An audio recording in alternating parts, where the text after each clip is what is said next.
O dorama Seguro para Divorciados já chegou ao fim e como eu fiquei gripada esses dias, eu me atrasei um pouquinho em trazer os resumos. Então, ainda hoje eu vou te trazer o episódio 11, que é esse de agora, e o 12 que eu vou trazer um pouquinho mais tarde. Então, assim que você assistir esse episódio, já deixa o seu like, se inscreve no meu canal e volta um pouquinho mais tarde para você assistir o último, tá bom? Sem mais delongas, bora doramar esse episódio. O episódio começa com o chefe do Ki-jun tendo um dia de super sorte. Enquanto tudo contribui para ele ter um dia bom, inclusive seu cabelo que tá volumoso e brilhante, a Hande tá se preparando para ir trabalhar e volta a pensar no beijo que o Ki-jun deu nela. O Ki-jun e a Hande vão juntos de carro e ele percebe que ela dormiu super bem. E ela vai logo achando que tá com o rosto inchado, mas ele na verdade diz que ela tá linda. Os dois começam a falar sobre o trabalho e se distraem um pouco do climão que deveria ter ficado depois do beijo, né? No trabalho, o Jomen tá esperando o elevador quando a Nare chega e ele convida ela para ir no cinema, mas ela diz que vai trabalhar. Quando eles entram no elevador, um monte de gente entra junto e ele fica preocupado por não conseguir ficar do lado dela para proteger. Só que ela percebe isso e dá uma risadinha. A equipe chega no escritório e o chefe comprou café para todos por estar feliz. Apesar de acharem que o chefe tá com sorte, a Hande acaba derrubando o café e quando o Ki-jun tenta pegar outra para ela, o Jomen briga com ele que provavelmente o café é da Nare. Os dois saem no tapa para ver quem vai ficar com o café, mas aquele casal do episódio anterior que tá querendo se separar aparece para dizer que decidiram se separar de forma amigável. O casal assina a rescisão do contrato e o Ki-jun agradece por eles entenderem a situação da empresa. O cara, que também é funcionário, diz que entende e que graças a eles é que os dois conseguiram ter um final feliz. A esposa dele explica que os dois já viviam separados, só que não percebiam, e que para viver melhor eles precisam do divórcio. A mulher pede desculpas por ter dito para Hande que o seguro incentiva o divórcio, e tanto ela quanto o Ki-jun ficam felizes por ter conseguido ajudar de alguma forma. Quando a Hande e o Ki-jun se despedem do casal, ele lembra a Hande daquela vez que os dois saíram para comer juntos e ele pediu para ela ensinar ele a tricotar. Ele diz que a irmã dele começou uma peça que não terminou e ele queria saber terminar. A Hande diz que vai ensinar para ele. A equipe sofre com mais algumas rejeições de contratos e a Nare reúne todos para que eles encontrem uma solução, porque mesmo se a taxa de divórcio for 0%, eles ainda podem ter problemas para lançar o seguro.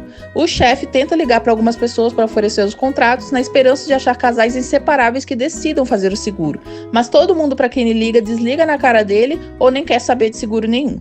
A Hande e o Ki-jun estão indo junto até a loja de tricô e ela fala sobre o casal que decidiu se separar para encontrar a felicidade. Mas o Ki-jun tá meio sem prestar atenção, só que quando chega na loja ele volta a ficar animado. Ele escolhe a cor vermelha de linha e a Hande começa a ajudar e pergunta o motivo dele querer terminar a peça que a irmã dele começou. Ele explica que o motivo dele ter 3 divórcios foi por causa da irmã dele, que quando ela disse querer se divorciar, ele achou frescura e ela morreu logo depois, que então ele aprendeu a se preparar sempre pro divórcio em nome da felicidade dele e da outra pessoa. A Hande diz que deve ter sido difícil para ele e ele até tenta desconversar, dizendo que acabou com o clima deles com essa história.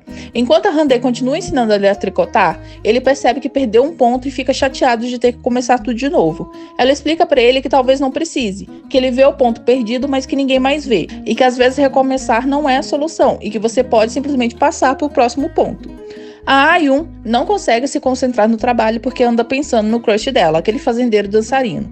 Então ela liga pra Hande avisando que tá indo na casa dela. Só que a Hande e o Ki-jun trocaram de casas, e ela corre pra evitar a Ayun de ver ele saindo da casa dela, mas não consegue porque na mesma hora o Ki-jun tá saindo pra se encontrar com o chefe deles. A Ayun acha que os dois estão juntos e a Hande também não nega. Ela percebe que a amiga não tá legal, só que a Ayun não tá sabendo explicar o que tá acontecendo. A Ayun bebe todas e desabafa que o garoto que gosta dela é como uma unha encravada que ela tem medo de mexer e inflamar, mas que também irrita por não conseguir mexer. Ela diz saber como é que a história deles vai acabar. Ela também diz que a Hande nunca pareceu tão feliz quanto agora que ela tá com Ki-jun, e a Hande responde que a convicção dela é acreditar no amor, e que isso que dá coragem pra ela. A Ayun, que já tá super bêbada, diz que a Hande é super legal e cai de cara na mesa logo em seguida. O chefe da equipe desabafa com o Ki-jun e o Jomen que a esposa dele quer definitivamente o divórcio. Ele tá indignado de que fez tudo pela família e no final o esforço não valeu de nada. O Ki-jun aconselha ele a parar de choramingar e pensar em tudo que aconteceu até eles chegarem naquela situação. O chefe pensa um pouco e percebe que a esposa sempre teve que se virar sozinha em tudo. E o Ki-jun pergunta se eles já conversaram abertamente sobre isso, já que a maioria dos divórcios acontecem porque os casais acham que falar dá sempre no mesmo. No final da noite, o chefe volta pra casa sozinho e percebe o quanto ele foi egoísta esse tempo todo. todo. No dia seguinte, na empresa, a Nari aproveita que todos estão reunidos e avisa que o lançamento do seguro vai ser em 2 semanas e que eles precisam resolver os novos casos de rejeição, considerando que eles também são divorciados e a essa altura já deveriam saber o que fazer para lidar com isso, que eles precisam atualizar os termos e condições para melhorar as soluções que eles já têm em vez de criar algo novo. Ela chama o Joe na sala dela enquanto o restante da equipe tenta animar o chefe levando ele para almoçar. Na sala da Nari, ela mostra para o Joe a carta de recomendação dela para se tornar CEO da filial de Singapura e diz que vai precisar de um analista de riscos com ela, então ela quer que o Joe vá junto. Ele diz que vai pensar e ela diz para não demorar muito. Ele já tá quase saindo da sala quando pergunta por que ela ofereceu a oportunidade para ele. E ela diz que precisava de alguém bom no que fazia. E ele pergunta se ela precisava dele. E ela diz que sim. Os dois ficam um pouco chocados com a confissão.